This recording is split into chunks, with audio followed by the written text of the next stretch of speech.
हमें आपसे पूछना पड़ रहा है कि कैसे हैं आप, क्योंकि हमें पता है आपकी दिल की धड़कनें बढ़ी हुई है। जिस दिन से डेट शीट आपकी रिलीज हुई है उस दिन से आपकी धड़कनें बढ़ चुकी हैं, लेकिन फाइनली आपकी थोड़ी सी धड़कनें और बढ़ गई हैं क्योंकि एनआईएस ने थ्योरी का हॉल टिकट रिलीज कर दिया है। थ्योरी का हॉल टिकट आपका एनआईएस की तरफ से रिलीज हो चुका है। हम आपसे उम्मीद भी कर रहे हैं कि आप लोग अपनी तैयारी प्रॉपरली कर रहे होंगे। किसी को कोई भी डाउट्स हो, किसी को पीडीएफ चाहिए हो, प्रीवियस ईयर क्वेश्चन पेपर चाहिए हो, तो ये सारी चीजों से रिलेटेड मेरे व्हाट्सएप नंबर पे कनेक्ट कर सकता है। मैं आपसे बार बार कह रहा हूँ, ठीक है। अभी हम बात करेंगे कि थ्योरी का हॉल टिकट हम कैसे निकालें। ठीक है, सेम लगभग प्रोसीजर लगभग सेम ही है। हमने प्रैक्टिकल के हॉल टिकट के दौरान आपको बताया था कि प्रैक्टिकल का हॉल टिकट कैसे निकालते हैं, उसी तरीके से हमें थ्योरी का हॉल टिकट अपना एक्सेस करना है। अगर कोई फिर भी दिक्कत आएगी तो हमसे कनेक्ट कर लेना। आपको क्या करना है, जनरली गूगल पे जाना है, आपको लिखना है theory hall ticket of NIS. Simple सा लिखना है theory hall ticket of NIS. Theory hall ticket of NIS जैसे ही लिखेंगे आप, वैसे देखिएगा आपके पास एक लिंक सामने दिखेगा। उस लिंक पे आप क्लिक करेंगे तो आपको इस तरीके का इंटरफेस दिखेगा। इस इंटरफेस में आपने करना है अपना इनरोलमेंट नंबर। इनरोलमेंट नंबर जहां लिखा है वहां पे आपको अपना इनरोलमेंट नंबर डालना है। इनरोलमेंट नंबर डालने के बाद बस आपको थोड़ा सा ध्यान रखना है, नीचे आपका लिखा हुआ थ्योरी हॉल टिकट एग्जामिनेशन और प्रैक्टिकल एग्जामिनेशन हॉल टिकट, तो आपको इसमें सिलेक्ट कर लेना है। कई बार बाय डिफॉल्ट आपका practical examination hall ticket select रह जाता है, तो यहाँ पे आपको सिलेक्ट कर लेना theory examination hall ticket. Submit करेंगे आप, आपका हॉल टिकट आ जाएगा। आपका जैसे ही हॉल टिकट आपके पास आएगा, सेम इंटरफेस हॉल टिकट का भी आपको वैसे का वैसा ही हॉल टिकट दिखेगा जैसा कि प्रैक्टिकल का था। कुछ अलग नहीं है, बस हमें क्या है, वहां पे प्रैक्टिकल सब्जेक्ट दिख रहे थे, यहाँ पे थ्योरी के सब्जेक्ट दिखेंगे। इंपॉर्टेंट पार्ट क्या है, हमारा एग्जामिनेशन सेंटर।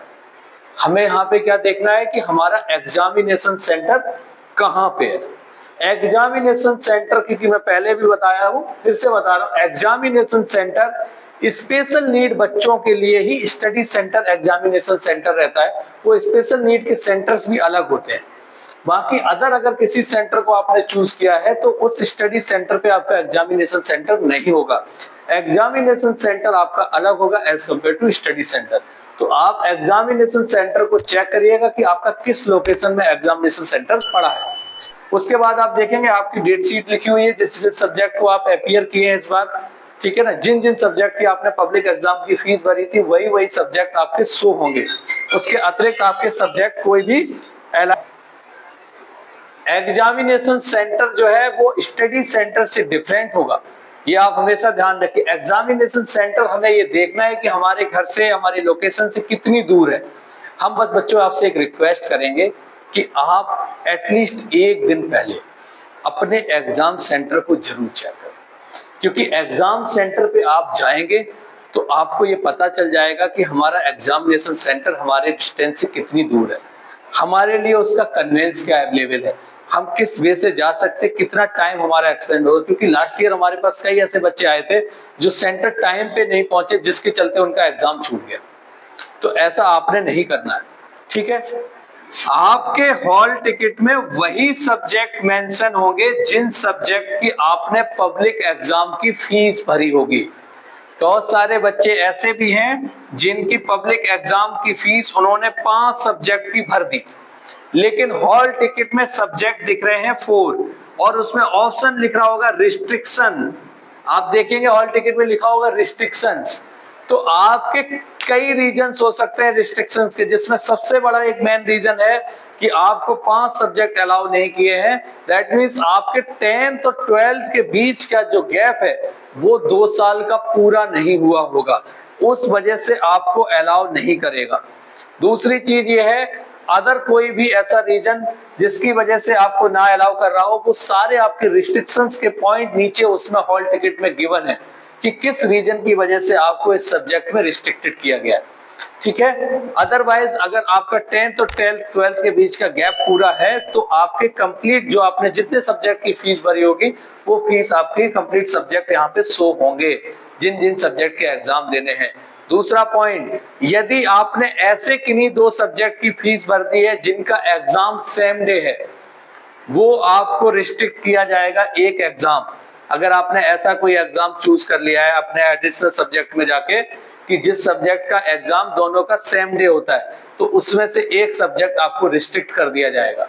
ठीक है, इस तरीके से जो भी अगर रिस्ट्रिक्शंस का इश्यूज है या इससे रिलेटेड कोई भी इश्यूज है तो उसको आप हमारे व्हाट्सएप पे भेज के हमसे एक बार कंसर्न कर सकते हैं कि सर हमारे साथ ऐसा क्या हो रहा है, ये क्यों है, हम आपको वो क्लियर कर देंगे। रिसेंटली आपके हॉल टिकट पे वो सारे सब्जेक्ट आएंगे जो पब्लिक एग्जाम में आपने फीस भरी है, आपको उसकी एग्जैक्ट डेट मेंशन होगी, उस डेट के अकॉर्डिंग आपको अपना एग्जाम देना है। उस टाइमिंग के अकॉर्डिंग भी इंडियन टाइमिंग 2:30 की है, जो कि मोस्टली आपको लिखी होगी, देखी होगी आपने, डेट शीट में भी देख ली होगी। ठीक है, इसके अतिरिक्त आपको कोई अदर प्रॉब्लम हो, कोई इशू हो, तो आप हमसे कनेक्ट कर लो। आप हमारे व्हाट्सएप नंबर पे कनेक्ट करें, हम आपकी प्रॉब्लम्स को सॉल्व करेंगे। आप बेहतर से बेहतर प्रिपरेशन करके अपने एग्जाम को दीजिए। मैंने आपको पहले भी बताया, फिर से बता रहा हूँ, PDF, previous year question paper, notes, किसी भी से रिलेटेड आपको कोई भी क्वेरी हो, आप हमसे कनेक्ट करो, हम आपको हर एक मटेरियल प्रोवाइड करेंगे जिससे कि आप बेहतर से बेहतर मार्क्स ला सकें। उम्मीद करता हूँ आपको हमारी जानकारी अच्छी लगी होगी। जय हिंद, जय भारत।